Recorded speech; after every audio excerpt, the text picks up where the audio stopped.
Hi everyone, my name is Shazia Khan and the unit that we'll be doing today is Academic and Research Skills for Law, and today we'll be looking at Learning Outcome 3, which is to be able to reflect on our academic progress. I'll give you an idea of what we did in Learning Outcome 5, which was we were able to produce an academic piece of work.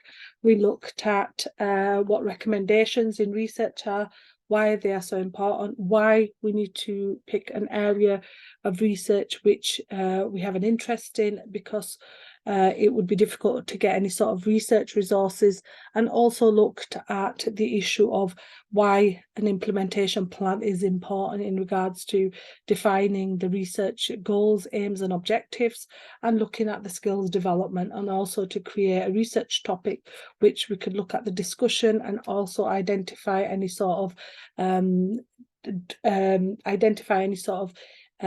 and objectives, but also look at what qualitative or quantitative research we'll be using, whether we'd be using primary research or secondary research to identify our research skills, and what kind of group of people we'll be interviewing, or if there's any sort of surveys or anything to do, what kind of surveys, interviews or surveys or anything like that. Now we'll be able to reflect on our own academic progress in Learning Outcome 6. So we'll be reflecting on our own academic progress, including development of academic skills and academic English language skills. So we'll reflect on our own academic progress, and we'll use Kolb's learning framework, which will identify what we've learned, what progress we've got, what we've learned, what are the areas of improvement, and don't forget to get feedback from the supervisor. After in Learning Outcome 5, we submitted a draft to the tutor supervisor to have a look at and to approve and tell us what feedback we can, if there's any areas for improvement or anything like that. The word count is approximately 250 to 300 words for that. So reflect on our own academic progress, including development of academic skills and academic English language skills. And we looked at Kolb's cycle of self-reflection. And David Kolb, he published his learning styles model in 1984, from which he developed his learning style inventory. Kolb's experiential learning theory works on 2 levels, a 4-stage cycle, as you can see from that diagram, and 4 separate learning styles. Much of Kolb's theory is concerned with the learner's internal cognitive processes. Kolb states that learning involves the acquisition of abstract concepts that can be applied flexibly in a range of situations.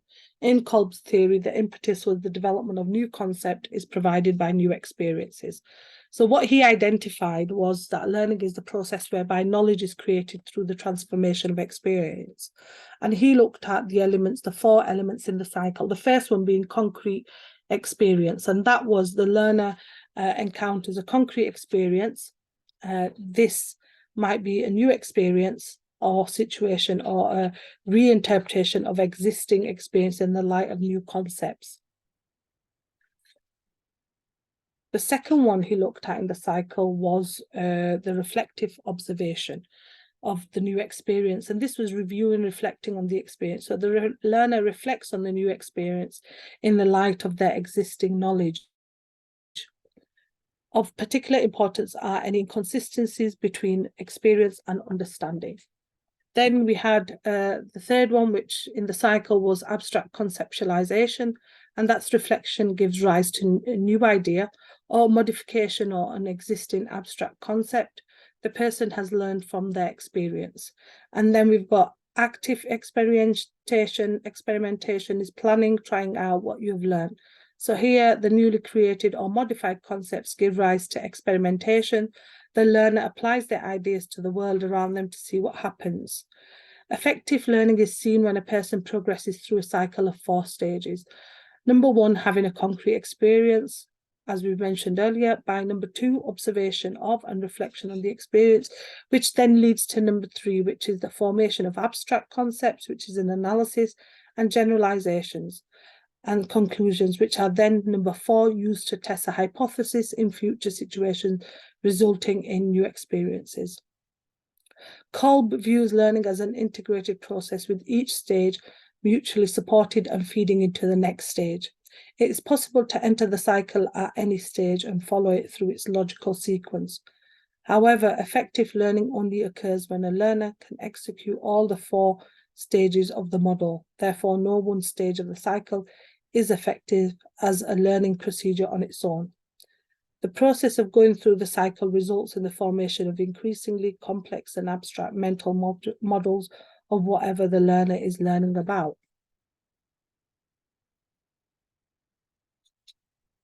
There's various factors that influence a person's preferred style. For example, social environment, educational experience, or the basic cognitive structure of the individual.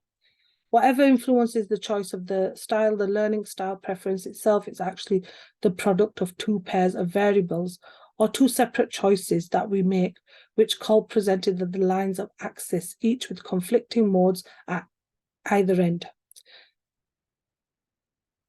A typical presentation of Kolb's 2 continuums is that the east-west axis is called the processing continuum, how we approach a task, and the north-south axis is called the perception continuum, our emotional response or how we think or feel about it. Knowing a person's learning style enables learning to be oriented according to their preferred method. That said, everyone responds to and needs the stimulus of all types of learning styles to one extent or another. It's a matter of using emphasis that fits best with the given situation and a person's learning style preferences. There are also 4 learning styles that Kolb has. First one is the diverging one, which is feeling and watching. These people are able to look at things from different perspectives. They are sensitive. They prefer to watch rather than do, tending to gather information and use imagination to solve problems. They are best at viewing concrete situations from several viewpoints. Kolb called this the diverging style because these people perform better in situations that require ideas generation, for example, brainstorming. People with diverging learning style have broad cultural interests and like to gather information. They are interested in people, tend to be imaginative, emotional, and tend to be strong in arts. People with diverging style prefer to work in groups, to listen with an open mind, and to receive personal feedback. Then we've got a simulating style, and that's watching and thinking. The simulating learning preference involves a concise and logical approach. Ideas and concepts are more important than people. These people require good, clear explanations rather than a practical opportunity. They excel at understanding wide-ranging information and organizing it in a clear, logical format. People with an assimilating learning style are less focused on people and more interested in ideas and abstract concepts. People with this style are more attracted to logically sound theories than approaches based on practical value. This learning style is important for effectiveness in information and science careers. In formal learning situations, people with this style prefer readings, lectures, exploring analytical models, and having time to think things through. Then we've got the next model, which is converging. This is doing and thinking. People with a converging learning style can solve problems and will use their learning to find solutions to practical issues. They prefer technical tasks and are less concerned with people and interpersonal aspects. People with converging learning styles are best at finding practical uses for ideas and theories. They can solve problems and make decisions by finding solutions to questions and answers. People with converging learning styles are more attracted to technical tasks and problems than social or interpersonal issues. A converging learning style enables specialist and technology abilities. People with converging style like to experiment with new ideas, to simulate and to work with practical applications. The final learning style is accommodating, which is doing and feeling. The accommodating learning style is hands-on and relies on intuition rather than logic. These people use other people's analysis and prefer to take a practical, experiential approach. They are attracted to new challenges and experience and to carrying out plans. They commonly act on gut instinct rather than logical analysis. People with an accommodating learning style will tend to rely on others for information, then carry out their own analysis. This learning style is prevalent within the general population. Both Kolb's 1984 learning stages and the cycle would be used by teachers to critically evaluate the learning provision typically available to students and to develop a more appropriate learning opportunities. Educators should ensure that activities are designed and carried out in ways that offer each learner the chance to engage in the manner that suits them better.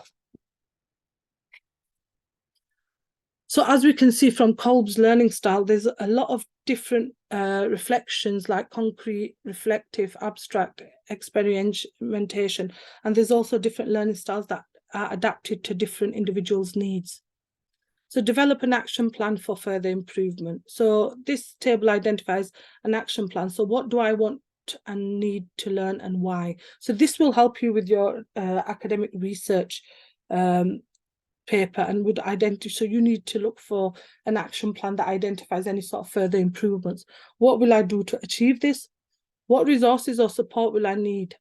And what will my success criteria be? So how have I implemented my learning and what impact has this had at the work, outside of the work, or any targets for review and completion? So to identify, firstly, we need to look at what an action plan is. An action plan is a checklist of tasks needed to complete a project or achieve a specific results. Action plans are different from standard to-do lists because they also include the resources required to achieve your desired goal. An action plan is a definitive checklist of tasks and resources needed to complete a project or achieve a goal. You can think of it as a visual countdown to the project delivery or a list of tasks needed to achieve desired results. For example, you've submitted your draft piece of research to your supervisor, tutor, and they will come back with any action points they want you to identify. What is the purpose of an action plan? And the most significant difference between action plans and to-do lists is that action plans focus on achieving a specific goal. In contrast, to-do lists are ongoing and include tasks for different goals and projects. Working with an action plan ensures you complete every task and requirement to meet the expected standards of a project. As you develop an action plan, you identify any critical paths and dependencies.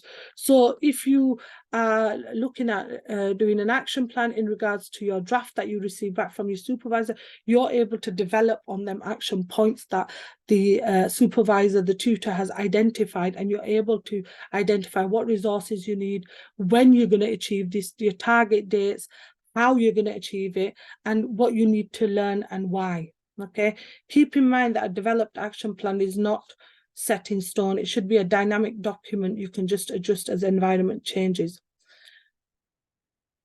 An action plan clarifies goals to be achieved, as we mentioned earlier, and service providers involve tasks and any sort of resources to complete the research. Action plans also help track progress and measure project performance. Action plans prepare for you for your predictable and preventable challenges and focus your resources to achieve your main goals. Effective action plans maximize personal and team productivity and resource allocation. So an action plan should not be confused with project plans, which are more detailed. Action plans are there to identify what you need to achieve. Action plan simply is a list of the tasks. As we mentioned, this is on the table, identifies a simple action plan and timelines needed to achieve the goal. Because of their simplicity and ease of setup, action plans help maintain operational efficiency without taking much time. They declutter your minds and provide a framework for structuring new projects in a sensible order. For example, for you, you would have more of a structure in your head if your supervisor comes back with points that you need to consider when completing your research paper. Action plans also clarify the objectives of your project and build consensus on how the work should be done. The main point of an action plan is to ensure that you don't overthink critical tasks and milestones of your project in its simplest form. Developing an action plan entails listing tasks you need to complete and prioritizing them. As you develop your action plan, you decide which tasks you can delegate, outsource, or delay. And there should be, when it comes to an action plan, you should be looking at, after receiving your feedback from your tutor, you should be looking at identifying, what do I want to do, need to learn, and why? So if there's points that have been considered by your supervisor, then you need to identify that, or these are the points that I need to consider when I'm completing my action plan. What kind of resources I need to use? What will I do to achieve this? So once you have got all your action points together, you're going to have a look at what you need to achieve and how you will do this. What resources or support will I need? So you might need extra journal articles, you might need to check more books, you might need more resources to try and develop and plan for further improvements to your research paper. And what will my success be? So how have I implemented my learning, and what impact has it had? So if you've implemented your learning through getting ideas from your supervisor in regards to what you need to do, you would identify what impact this has had on your learning, and if any, you know, is it been a success or not? And then you would have your target dates for review and completion. So you need to have target dates to identify that everything that you have put in your action plan has and will be completed by a review date and a completion date. So this we've now completed Learning Outcome 6, which is to be able to reflect on our academic progress. And we've looked at action plans thoroughly, and also identified the issue around, you know, our academic learning and how we need to improve our academic learning. We also looked at Kolb's learning frame, which would identify the different cycles and what we need to do, and the different styles different people learn. That's all for today. All the best with doing your assignment area. Thank you for your patience, and thank you for attending today's session.